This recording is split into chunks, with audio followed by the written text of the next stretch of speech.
Bienvenidos, queridos hermanos, a este es su programa de Apologética Católica.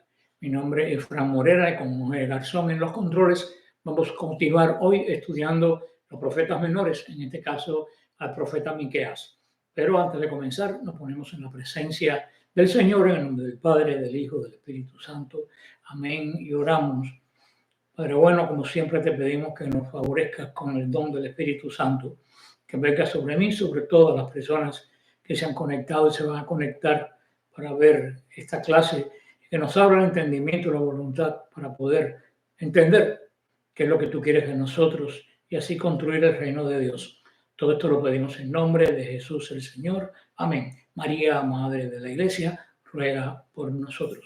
Pues bien, mis queridos hermanos, hoy continuamos con este profeta, el profeta menor, que por ser menor no es menos importante que los grandes profetas en cuanto a lo que él nos va a transmitir, sobre todo sobre el Mesías. Hoy vamos al capítulo número 3. Son capítulos cortos. Miqueas se caracteriza por ser los capítulos bastante cortos, no son tan largos como los que estábamos acostumbrados con Jeremías o con Isaías o Ezequiel, o con los que vamos a ver más adelante con Daniel. Vamos a ver el versículo 1 al 3 y dice así: Yo os digo, escuchad bien, príncipes de Jacob, guías de la casa de Israel. ¿Es que no es cosa vuestra conocer el derecho? Vosotros que odiáis el bien y amáis el mal, le arrancáis la piel del torso y la carne de sus huesos. Sois los que se comen la carne de mi pueblo, desuellan la piel de su torso, los que rompen los huesos y los desplazan como vianda para olla, como carne para calderos. Ahora, príncipes de Jacob. Anteriormente, si se recuerdan, Miqueas dirigió su mensaje al pueblo de Dios en general. Ahora voy a hablar específicamente a los líderes de Israel, porque muchas veces, discutiblemente, los líderes tienen una gran responsabilidad sobre su pueblo, y tanto en la iglesia como fuera de la iglesia. Y lo más terrible del caso es que van a tener que dar cuenta a Dios uno a uno, tal como lo vemos que le dijo el profeta Ezequiel. Dice que ellos aborrecen lo bueno y aman lo malo. Quisiera preguntarle a ustedes, ¿hay alguna diferencia a lo que vemos en el día de hoy, donde lo malo es bueno y lo bueno es malo? Vemos ya el ataque de Satanás, siempre es el mismo, y el hombre siempre es exactamente igual. Si esta descripción no fuera lo suficientemente mala, Miqueas pasó a ilustrar que terriblemente los líderes de Israel y de Judá ambos usaban a su pueblo. ¿Y cómo los ponen? Como si fueran caníbales, dándose un festín con el pueblo de Dios. Es cuando dice que comen la carne de mi pueblo. Puesto que la pobreza absoluta que tenían esas personas viviendo en un clima que muchas veces era desértico, y pueblos pequeños, muchos de ellos vivían en una pobreza extrema, mientras otros vivían en la abundancia. Toda esta gente que vivía en ese nivel bajo iban a la tumba evidentemente temprano, más cuando no habían los auxilios de la medicina que tenemos hoy. El profeta, en una metáfora que va a sostener, describe a los magistrados como responsables de crear esta condición. ¿Y cómo los pone? Todos los magistrados como los jefes del pueblo los pone como fueran caníbales. Esta es una figura grotesca que pretende despertar la conciencia de estas personas que lo van a escuchar o lo van a leer. Esto nos recuerda que la gente nunca existe para el beneficio de los líderes, sino que los líderes están ahí para el beneficio de la gente. Esa debía ser la realidad. Un líder nunca debe servir al pueblo de Dios dominado por esta pregunta: ¿qué es para mí? Como hoy en día vemos en muchas iglesias, donde solamente se predica: dame el diezmo, entra en la salvación dándome el diezmo, te meto en el cielo a fuerza de dólares. No, el siervo de Dios nunca puede preguntar qué hay para mí. De eso se encarga el Señor. El siervo de Dios tiene verdaderamente que pensar qué es lo que yo tengo para ustedes, qué yo puedo ofrecer a ustedes. Si no, mi querido hermano, vas a caer entre los líderes caníbales que nos menciona Miqueas. Ahora vamos a ver el versículo 4 y dice así. Ya pueden gritar al Señor que no responderá, sino que a esa hora les ocultará su rostro en pago de sus malas obras. Este era un ejemplo del juicio de Dios contra los líderes corruptos. Cuando clamaban ellos por ayuda a Dios, Dios permanecía en total silencio a su clamor. Un aspecto de la bendición pronunciada por los sacerdotes de Israel era pedirle al Señor que hiciera resplandecer su rostro sobre ti. Eso lo vemos en Números 6:25. Aquí Miqueas prometió lo contrario de esta bendición. Dice que Dios no va a hacer brillar su rostro sobre ellos. Dios va a esconder su rostro de ellos. Esto quiere decir que no van a tener ningún tipo de contacto, ni siquiera lejano, con el Dios que ellos están invocando. Vamos al versículo 5 al 7 y dice: esto dice el Señor acerca de los profetas que extravían a mi pueblo, que mientras sus dientes tienen que mascar, pregonan paz, pero que a quien no les pone algo en la boca, le declaran la guerra santa. Por eso se os hará de noche sin tener visión, se os hará tinieblas sin revelación. Se pondrá el sol para estos profetas, se ennegrecerá el día. Los videntes se avergonzarán, se abrochonarán los adivinos. Todos ellos se taparán la boca porque no hay respuesta de Dios.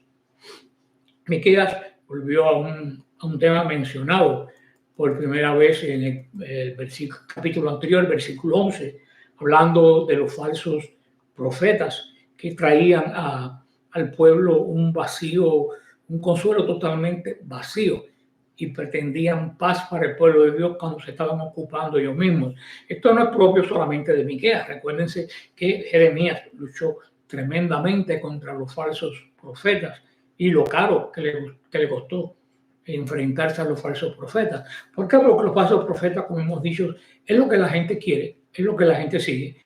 Hasta el día de hoy la gente sigue falsos profetas y falsos líderes políticos, solamente porque les propone o les promete algo que a la larga nunca lo van a ver realizado. Y pasan años y años y promesas, y las personas siguen pensando que esas promesas se van a cumplir. Eso es lo que la gente quiere. Ahora, cuando alguien viene y le dice la verdad, esa persona incomoda. Esa persona es una persona que no es positiva, vamos a decir. Eso es lo que te dicen.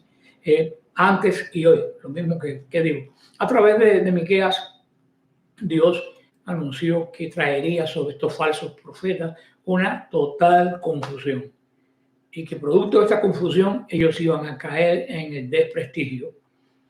Ellos, lo dice bien claro, no tendrán respuesta alguna de Dios.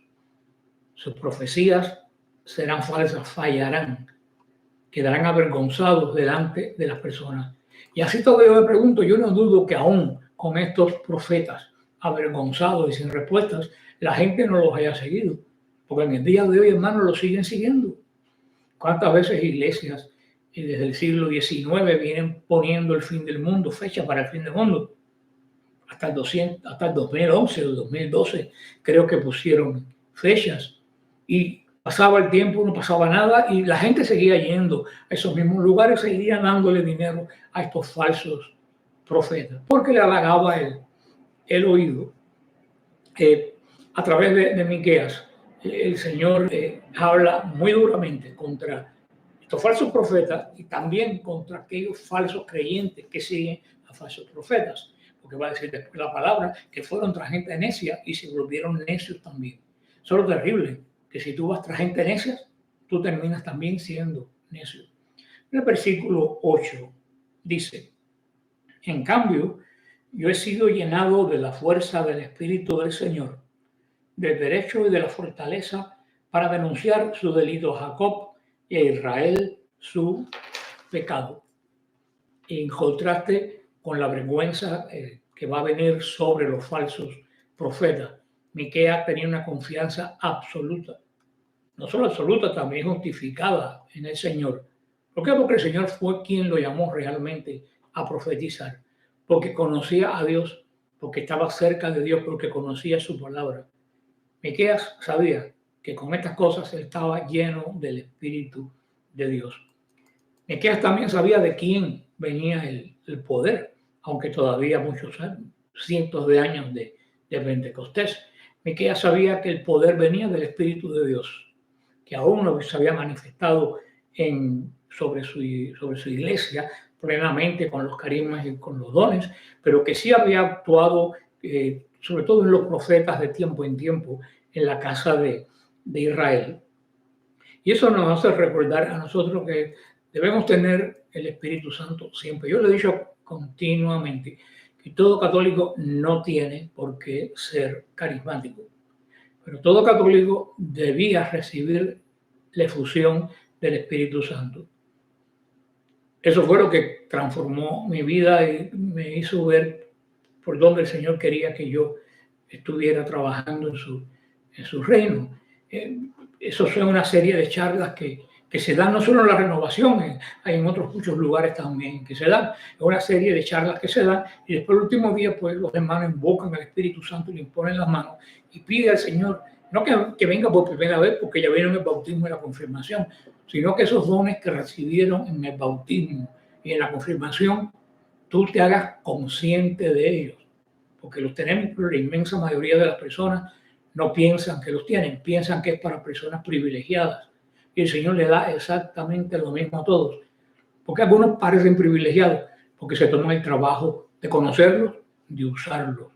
Esa es la gran diferencia. Un cristiano hoy en día que no tiene el don del Espíritu Santo es una de las vírgenes necias que se le apagó la lámpara. Estos son los tiempos que hay que predicar con fuerza y con poder. Y sin el Espíritu Santo no lo puedes hacer.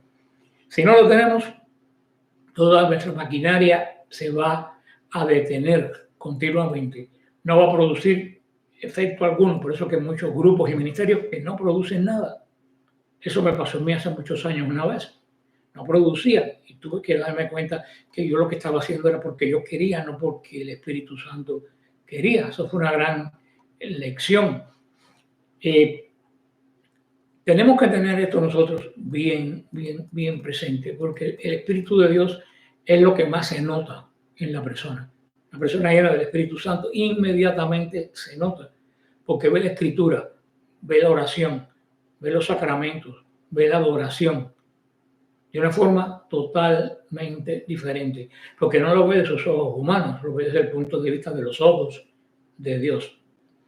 Dice también Miqueas que, como la mayoría de los profetas del Antiguo Testamento, su trabajo era exponer el pecado del pueblo de Dios. Trabajo duro.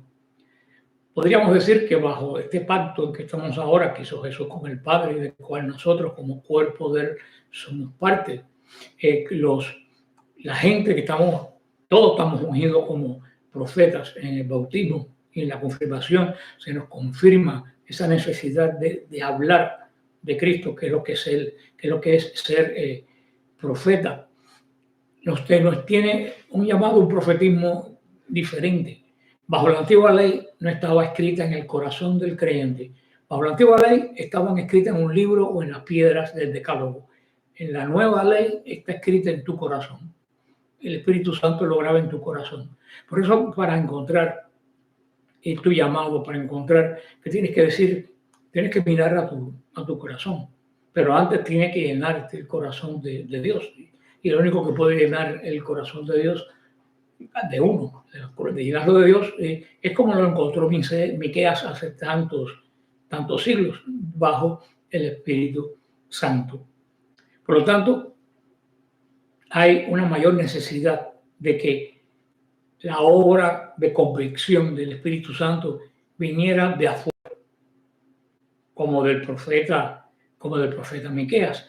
En el Nuevo Testamento tenemos el ejemplo de Pablo. Pablo describió el ministerio del profeta y dijo así: pero el que profetiza habla a los hombres para edificación, exhortación y consolación. 1 Corintios 14:3. Tres cosas. Hablamos a los hombres primeramente para edificar, segundo para exhortar y tercero para consolar.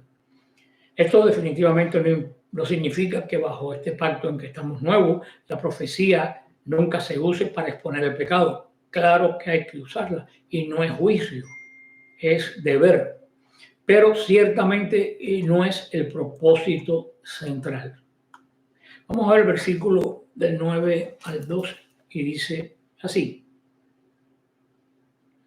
escuchad bien esto, príncipes de la casa de Jacob y guías de la casa de Israel, que aborrecéis el derecho y reconocéis y retorcéis cualquier cosa recta, que edificáis a Sión con sangre y con iniquidad a Jerusalén. Sus príncipes dictan sentencia por soborno, sus sacerdotes enseñan por salario, sus profetas vaticinan por dinero y se apoyan en el Señor para decir: ¿no está el Señor entre nosotros? Ningún mal nos va a suceder. Por eso, por culpa vuestra, Sión será arado como un campo, Jerusalén será un montón de escombras, y el monte del templo un cerro silvestre. Bueno, como todo esto nos viene bien a nosotros. Este capítulo, Miqueas primero habló a los jueces, después habló a los falsos profetas, ahora le habla a los príncipes. ¿Quiénes son los príncipes? Los jefes de la casa de Jacob. Los gobernantes de Jerusalén no eran mucho mejores que los gobernantes del reino del norte de Israel.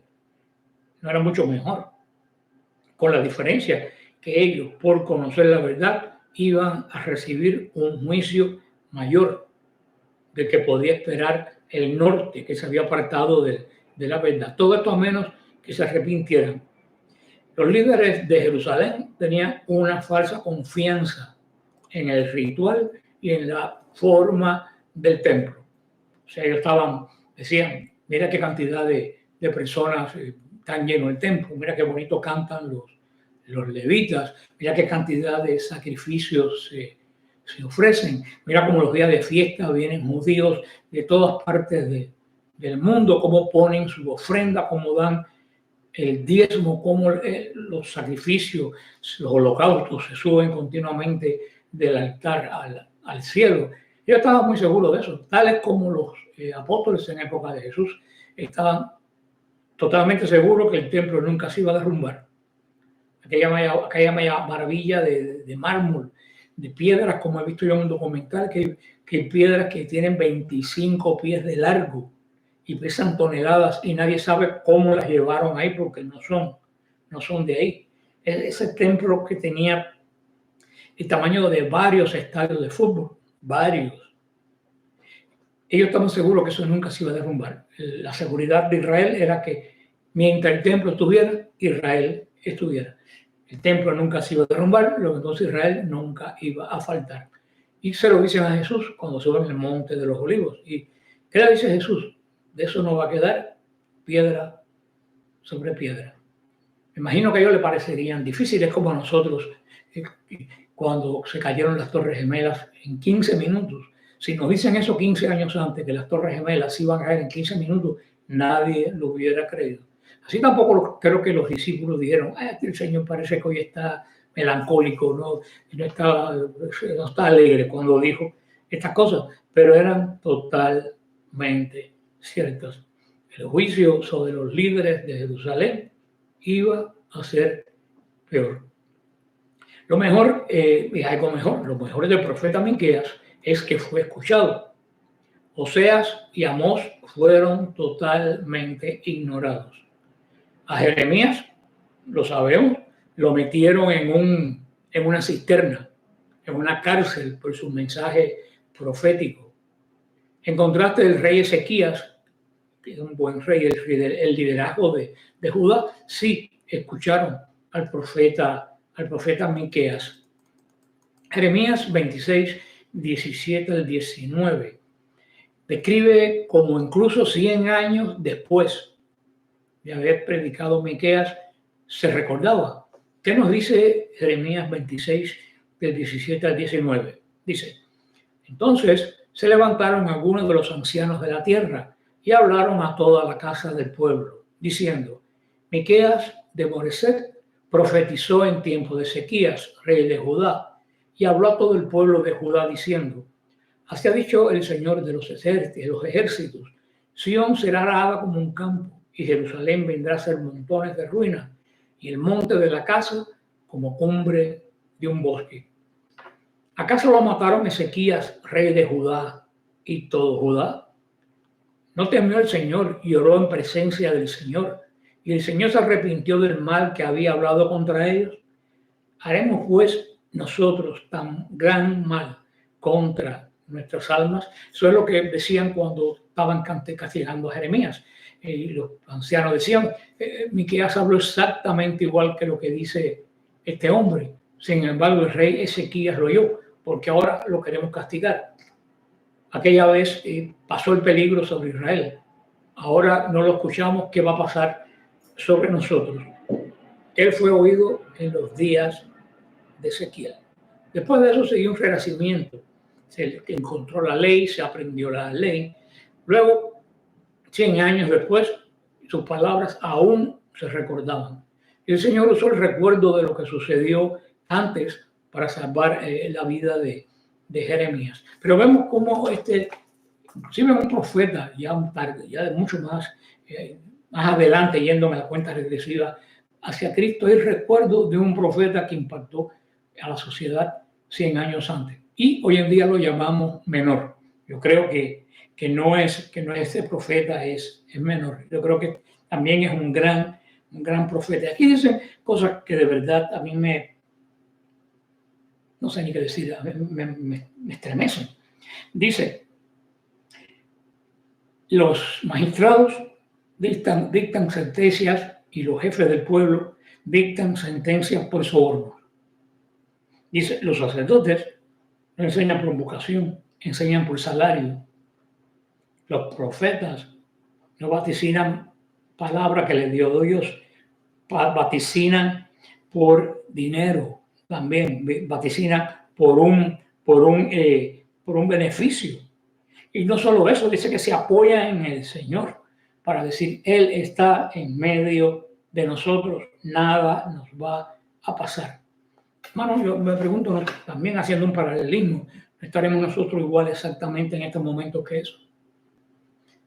Donde no pensamos que porque las iglesias están llenas y el culto más que bien se mantiene, sobre todo en esta parte del mundo, pensamos que todo está bien, y que los que ven un poco más lejos saben que algo no está bien, lo califican tal como calificaron a Jeremías y lo quieren meter en una cisterna, aunque sea una cisterna moral, una cisterna espiritual.